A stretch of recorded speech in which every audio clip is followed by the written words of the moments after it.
Bonjour, alors aujourd'hui, présentation d'un kit qui date pas d'hier. En fait, il date très exactement de 1986.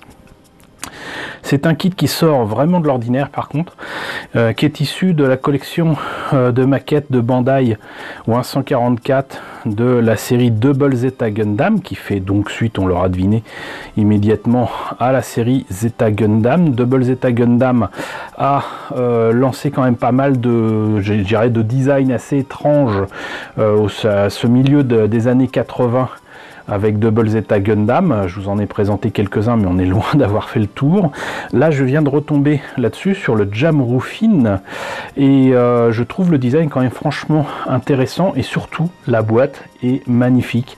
Franchement, autant le mecha, il ressemble à rien, autant l'illustration, encore une fois, ça fait partie de ces pouces à l'achat, comment dirais-je, de ces illustrations qui donnent envie d'en savoir plus, qui donne envie d'avoir la maquette. Et c'était une illustration de, pour une fois que c'est écrit en romaji, de Katsuhide Sato.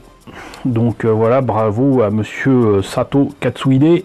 Pour l'histoire de Jamroofin, je vous avoue que je n'ai que peu de souvenirs de ce mobile armor, puisqu'il ne s'agit pas d'un mobile suit, mais d'un mobile armor. Le mobile armor, en fait, c'est plutôt un engin qu'un robot, on va dire, anthropomorphe. Cela dit, le Jamroofin est entre le mobile suit et le mobile armor, parce que non seulement c'est un mobile armor, mais il est transformable, et comme vous voyez, il a quand même des semblants de bras, de jambes, une tête. Donc il est entre deux, on va dire. C'est ce qui lui donne cet aspect, cette forme assez particulière, assez exceptionnelle. Et donc en plus, ses fonctions dans Double Zeta Gundam est de servir du côté du camp des Néo-Zéons. Voilà, dans Double Zeta Gundam, la Terre n'en a pas fini avec les Zéons.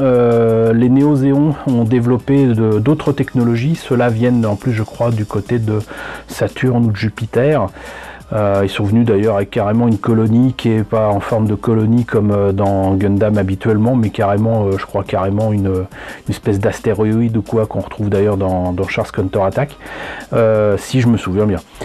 Quoi qu'il en soit, donc là il s'agit en plus, comme par hasard, d'un prototype, de très exactement en fait 3 prototypes développés par Néo-Zéon du Jamroofin, donc AMA01X, MA certainement pour Mobile Armor, A je ne sais pas pourquoi, et ces 3 prototypes sont pilotés par les 3 Gus qu'on voit ici, les 3D, puisqu'ils s'appellent Dale, Dun et Danny. J'espère que je prononce ça correctement, mais encore une fois, je n'ai aucun souvenir de ces personnages-là, ou même de l'apparition de ce mobile armor.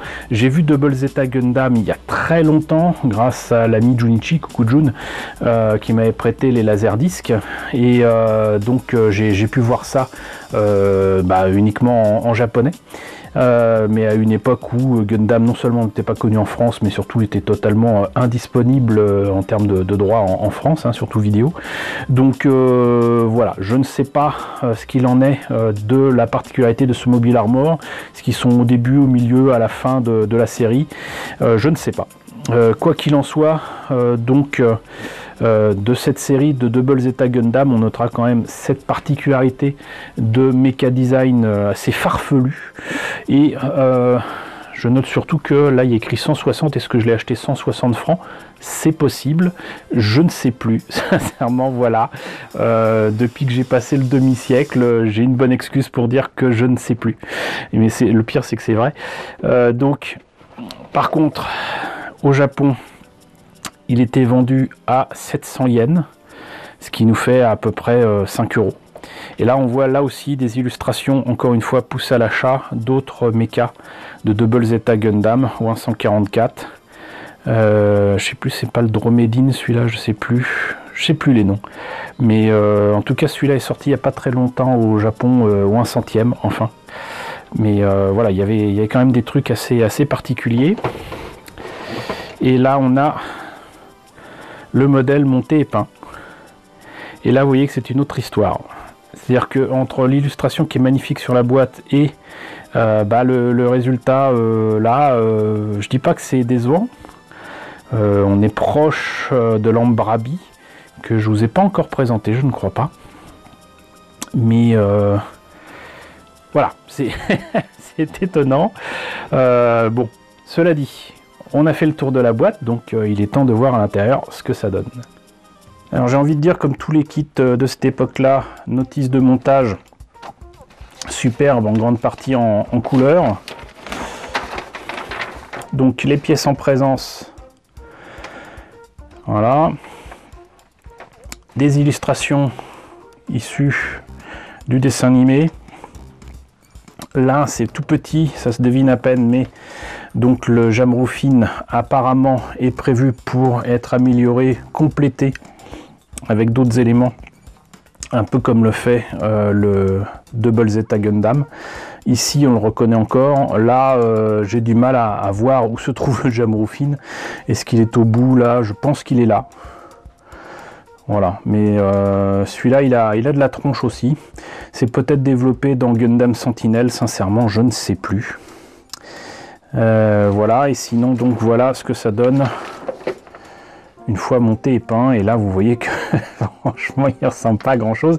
Il est plus proche d'un design de certains mechas de Xabungul que de Double Zeta Gundam. Je me demande en fait si c'est pas le même mecha designer. Je sais plus qui c'est qui l'a fait.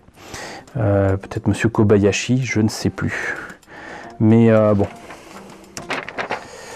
Alors, du coup, est-ce que je vais pouvoir reconnaître les pièces? Là, on a a priori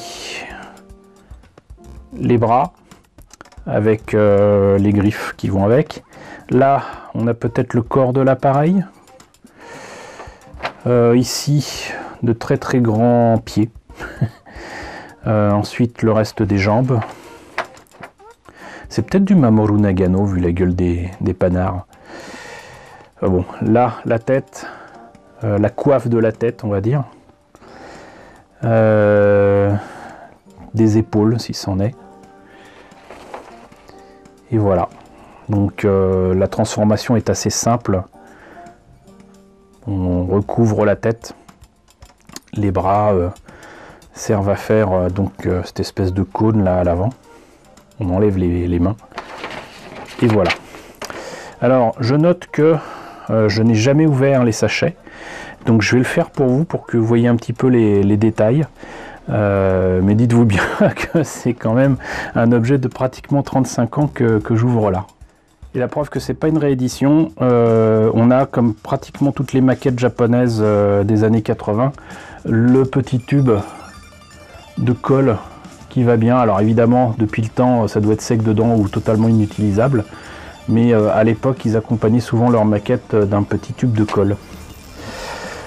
Alors, voilà, on voit que même si c'est une maquette à l'ancienne, donc pièce à coller, à assembler, mine de rien, il y a des détails, hein. La tête est pas mal, franchement. À mon avis, quand je montrerai ça, parce que oui, je le montrerai un jour, les épaules, là, ça va pas être la joie. Là, on a des détails au niveau des jambes, c'est marrant. Moi, ça me fait plus penser à du Orgus qu'à du Gundam, encore une fois. Donc, entre Xabungul et Orgus. Et là, la coiffe, avec là, en fait, le monoeil, il a bel et bien deux yeux. Il a même eu des yeux derrière la tête. Mais faut peindre ça soi-même, c'est dommage. Ce serait pas mal s'il le faisait en high grade, ça serait rigolo. Donc, là, le reste des pièces, vous voyez qu'il est quand même assez difficile de dire mais qu'est-ce que c'est, d'où ça sort. Pas évident, pas évident. Alors, même si c'est de 86, on a quelques polycaps ici. Et là, une grappe avec quelques pièces en gris. Les griffes qui sont toutes petites, quelques pièces d'articulation et voilà, on a fait le tour. On a fait le tour. Alors évidemment, pour en tirer le meilleur, ça va pas être évident. Mais je note par exemple que là, vous avez l'arme principale du Jamroofin, qui est aussi puissante que celle du Double Zeta Gundam, qui détruit tout sur son passage. C'est pas en deux pièces, c'est en une seule pièce. Vous voyez, c'était déjà pas si mal. c'est déjà pas si mal. Il y a beaucoup de potentiel dans ce kit, mais pour en tirer le meilleur et surtout s'approcher de la superbe illustration là de monsieur Katsuhide Sato, ça va être compliqué. Il va falloir franchement jouer sur la peinture et jouer sur les textures, parce que là, sorti d'usine, il ressemblerait pas à grand chose. De toute façon, il ressemble pas à grand chose de base, mais c'est ce qui le rend vraiment particulier. Donc voilà pour ce Jamroofin que j'ai apparemment acheté il y a bien longtemps, peut-être à 160 francs, je ne sais pas, sincèrement je ne sais plus, mais je suis bien content de l'avoir retrouvé, je suis bien content de vous l'avoir présenté. Donc n'hésitez pas à me dire ce que vous en pensez dans la section commentaires, n'hésitez pas à liker, n'hésitez pas à partager, n'hésitez pas à vous abonner si ce n'est pas déjà le cas. Coucou aux nouveaux abonnés qui nous ont rejoints ces derniers temps, bienvenue ici. Coucou aux grands anciens qui me suivent depuis plus de 4 ans, bientôt 5. Merci à tous de votre fidélité, merci à tous de votre soutien sur Tipeee et sur Paypal. Surtout prenez soin de vous, je vous laisse avec la liste des contributeurs de la chaîne et je vous dis donc à très bientôt pour la présentation d'un nouveau kit Gundam.